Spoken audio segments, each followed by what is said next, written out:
Meu irmão, minha irmã, estamos de volta aqui com o programa Viver com Fé e Saúde. Nessa semana estamos falando sobre o distúrbio do sono. Você perdeu o primeiro bloco? Ah, tá vendo só? O segundo também, né?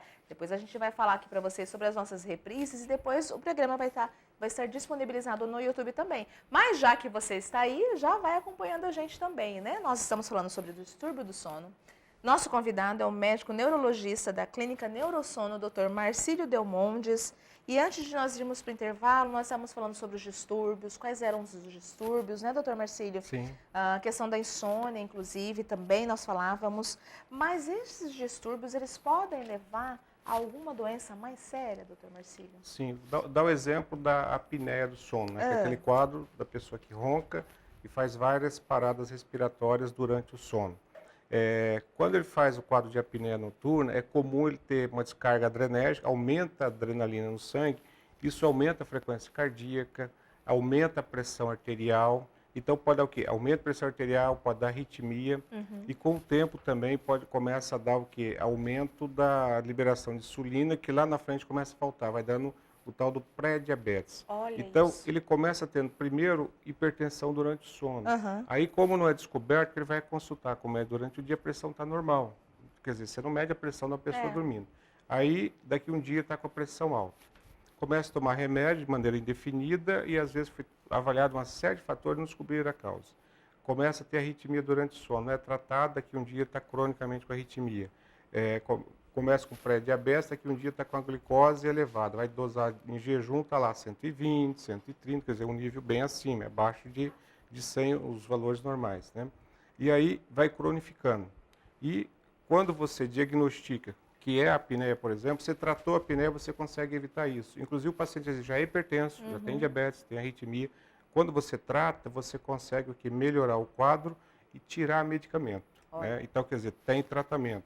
Inclusive aqueles pacientes que têm, entre aspas, chamada hipertensão maligna, eles estão tomando 4 medicamentos para hipertensão e não controla. O cardiologista, coitado, já está arrancando os cabelos da cabeça. E não dá jeito. Aí você vai ver, avalia, tem apneia, vão tratar, às vezes de 4 drogas, você reduz para uma droga em dose baixa e consegue controlar.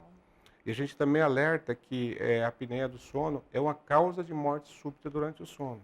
Tanto pode provocar AVC, acidente vascular cerebral, né, derrame, quanto pode provocar infarto do miocárdio também. Quer dizer, então tem uma série de consequências para o organismo de uma maneira a médio e longo prazo. E a pessoa que tem esses quadros começa a ter distúrbio de memória. Se é um idoso, a família começa a achar que está com Alzheimer. Né? Fala, meu pai está tendo dificuldade de memória, antes a memória é boa, você vai avaliar, é problema do sono. Você tratou o quadro, a memória melhora. Né? Isso independente da idade, porque a gente pega jovens aí na faixa de 25, 30 anos com um quadro grave de apneia, motivado porque a grande maioria, 70% dos casos, sobrepeso, obesidade. Não tinha problema nenhum, ganha peso, e aí começam esses problemas. Né? E às vezes, claro, você vai atender uma pessoa que está lá com 40 quilos acima do padrão normal, 50 quilos, não adianta eu, como médico do sono, falar para ele perder peso, porque ele não vai perder peso de uma hora para outra. Ele já está hipertenso, ele já está diabético, está com arritmia, está com sonolência excessiva durante o dia, quer dizer, porque ele não dorme bem à noite. Durante o dia vai ter sonolência, o desempenho no trabalho, na escola, risco, não pode dirigir em rodovia, senão pode provocar acidente. Inclusive já existe aí normativas do Denatran, pessoas que têm apneia, quer dizer, tem que ser avaliado, senão não vão conseguir tirar a carteira ou manter a carteira. E realmente isso é uma coisa grave, né? Séria? Então, a partir do instante que eu trato, ele melhora. Inclusive, até para perder peso facilita depois. Olha só. Porque se ele não dorme bem, uma série de alterações na produção de grande parte de hormônios acontece durante o sono. Se ele dorme mal, produz mal. Quer dizer, não produz de uma maneira adequada. Então, por mais que faça dieta adequada, que ele faça exercícios físicos, ele tem dificuldade para perder peso. Eu melhoro o sono dele, aí o metabolismo dele melhora. Então, quer dizer, você consegue reverter isso daí. E tem tratamento, independente da gravidade. Estou dando exemplo da apneia. Esses movimentos periódicos, eu falei também, a pessoa que tem contratura, dormindo da perna, braço, que leva a despertar, isso também tem tratamento. Se deixar, começa a levar esses quadros. Alterações do ritmo cardíaco, pressão arterial, sonolência excessiva durante o dia, dificuldade de memória. E é muito comum, às vezes, uma coisa interessante, você vê pessoas, às vezes, que estão com o diagnóstico de depressão, tomando remédio para depressão. Oh, meu Deus. E a tal da depressão não melhora nunca, né? Fala, não é possível, 2 anos tomando remédio, continua deprimido, troca de drogas boas, bem tratadas em termos de droga e não melhora. Aí você vai ver, não tem nada a ver com depressão, é distúrbio do sono. Quer dizer, Olha, doutor dorme mal à noite, Marcílio. durante o dia ele fica o quê? Apático, com fadiga, cansaço, então perde aquela energia, aquela proatividade. Quem olha, está deprimido. Então, a depressão é um diagnóstico diferencial também do distúrbio do sono? A gente tem que estar atento para isso. Investigar, né? Porque às vezes você recebe pacientes que estão com... Porque, por exemplo, no caso, eu sou médico do sono e neurologista. E às vezes é comum pacientes, às vezes que têm quadro de depressão, procurar o neurologista e não o psiquiatra, né? Aí você avalia e fala, pô, mas não está um padrão clássico de depressão. Mas aí você olha o perfil da pessoa. Às vezes pescoço largo, obeso, tem dificuldade respiratória, às vezes nariz por conta de desvio de septo nasal, rinite alérgica, o nariz não funciona bem. O perfil sugere muito ter um distúrbio de sono. Provavelmente, pelo padrão, o biotipo, a apneia.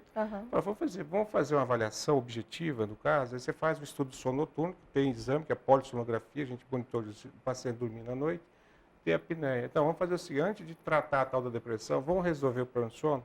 Só de fazer isso, a tal da depressão já melhora. Olha só, e aí depois... Então, realmente é comum ver isso. No dia a dia a gente vê.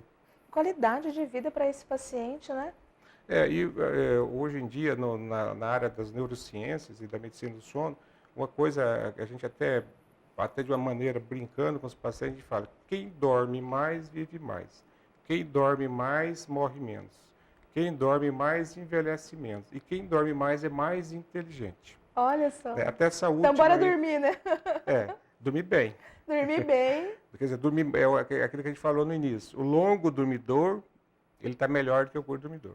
Olha isso. Então, quer dizer, quem dorme mais e bem, com certeza a tendência a envelhecer menos, tem maior capacidade, porque a gente falou, durante o sono que você memoriza. Se você dorme mais, tem uma maior densidade de sonhos, porque é o período onde você grava, memoriza, você vai ter mais capacidade, maior capacidade de armazenar informações. Se você armazena, memoriza com mais facilidade, você tem mais conteúdo para pensar, para raciocinar, para planejar. Então, conclusão, melhora a sua performance cognitiva durante o dia.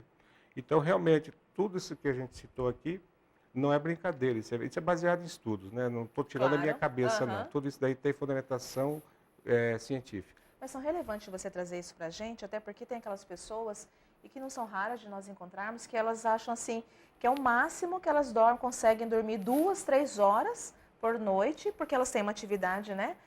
Rotina de vida diária muito intensa, e elas acham o máximo, assim, no sentido, não, eu consigo dormir 3 horas, eu acordo disposto, enfim. Mas é qualidade de vida, né? Questão de saúde, né, doutor?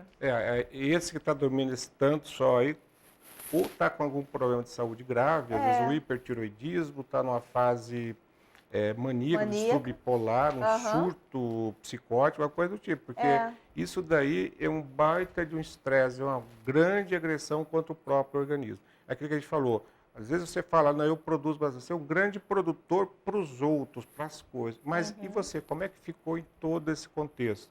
Com certeza a agressão vem sobre o seu organismo.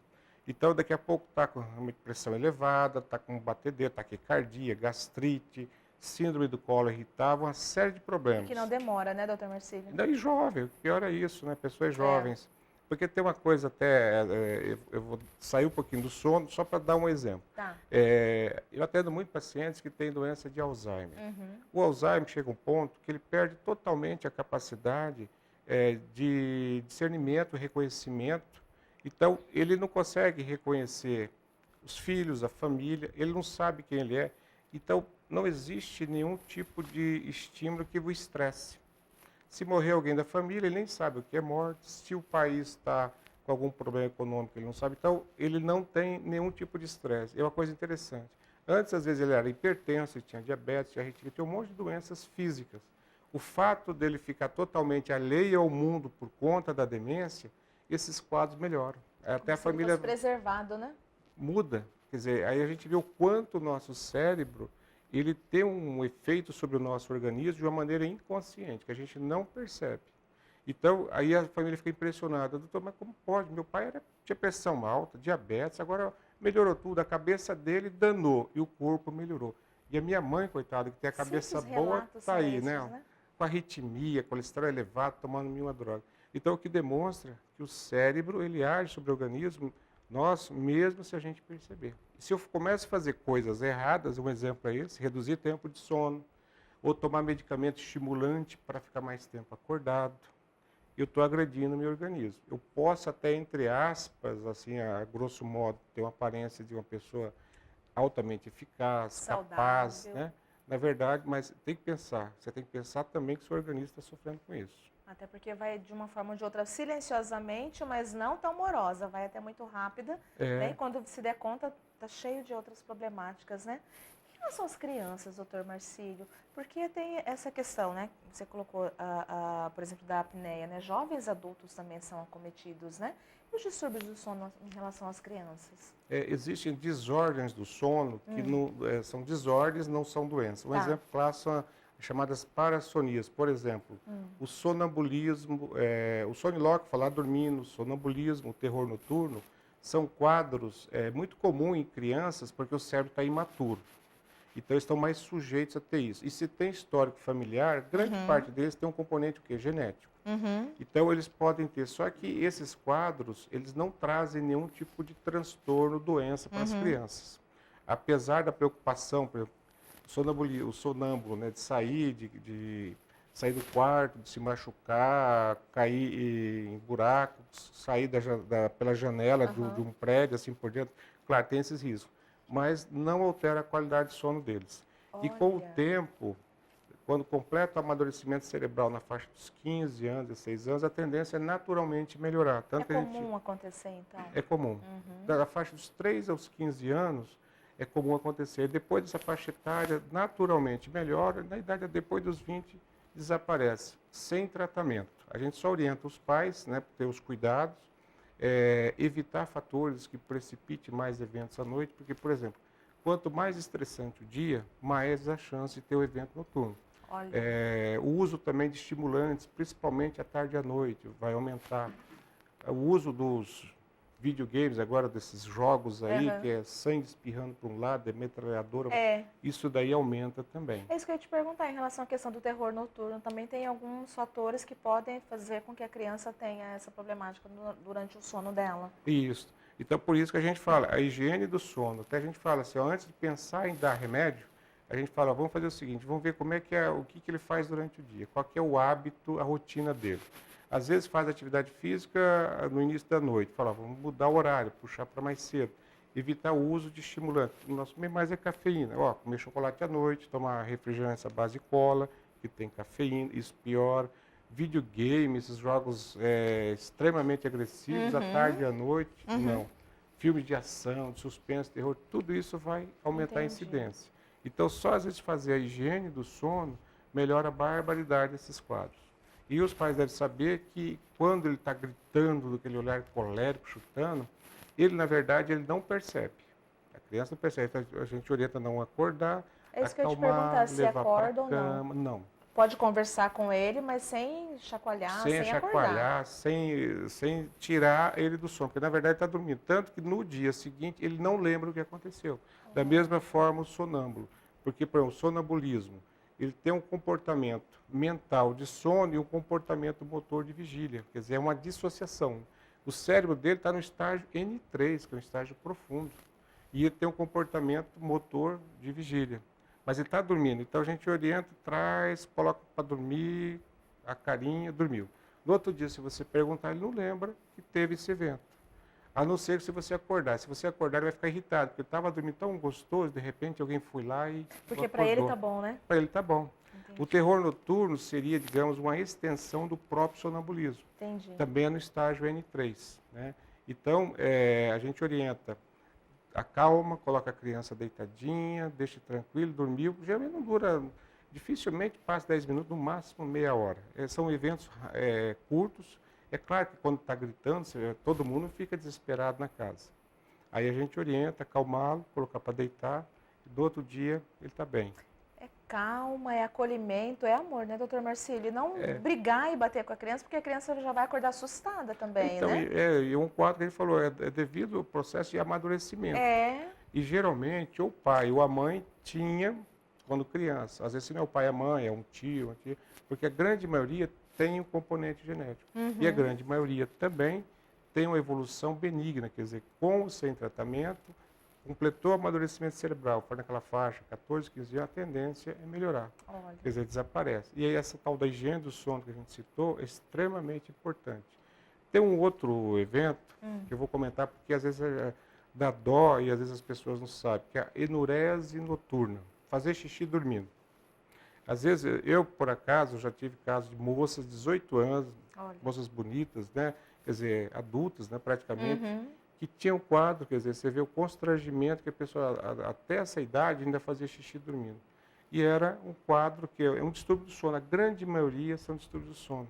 E você tem tratamento com resposta fantástica. A gente trata com medicamento, porque o que eles fazem? Aí a mãe, a vizinha, a avó, aí já vai fazer benzição, um monte de coisas que não tem o resultado. E acha que, às vezes, é por querer. Né? Quer dizer, então, Acho que é por querer. acho que é por querer. E não, é um distúrbio do sono. Tem tratamento, a resposta é muito boa, melhora, acabou, resolve. Falo isso porque a gente ainda hoje pega isso.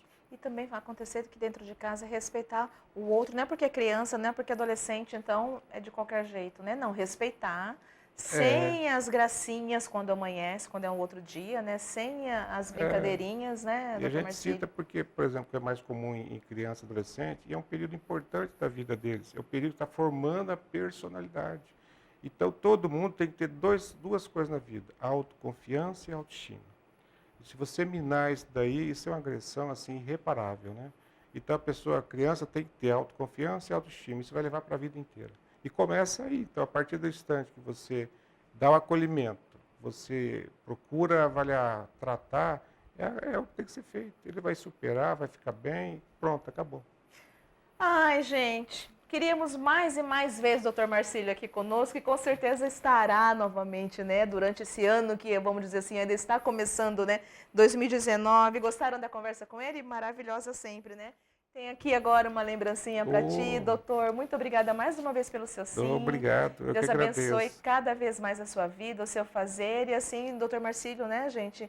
Sou suspeita para falar assim, apaixonado pelo que faz, pela profissão, pelos seus pacientes, não, doutor? Eu agradeço a oportunidade e comentar que agora, dia 15 de março, é o Dia Mundial do Sono. Olha. Foi eleito como Dia Mundial do Sono.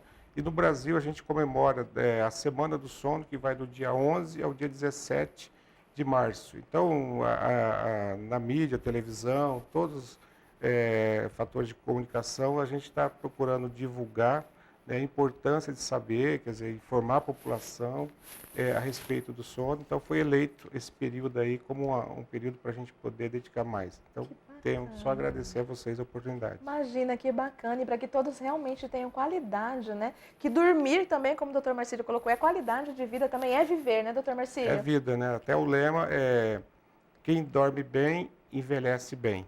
Né? Quer dizer, dormir bem para envelhecer bem, envelhecer com saúde. Sem sombra de dúvidas. Isso é o principal. Querido, muito obrigada. Opa, Deus eu que abençoe, agradeço. senhor, viu? Estou à Muita luz disposição na sua sempre. caminhada. E que o senhor Igualmente. volte outras vezes E você aqui está de conosco. parabéns pelos temas que você tem colocado. Tão Muito importante, né? Parabéns. Relevante para vocês, tá vendo, gente? Olha só, muito obrigada, querida. Eu Deus que abençoe. agradeço. Obrigado mesmo. Olha só, muito obrigada, né, gente? Por vocês que estão todos aí, eu espero que realmente vocês façam valer e que tenha qualidade de vida na vida de vocês, a partir principalmente do sono. Mas agora nós precisamos ir para um breve intervalo e voltamos já já com o programa Viver com Fé e Saúde.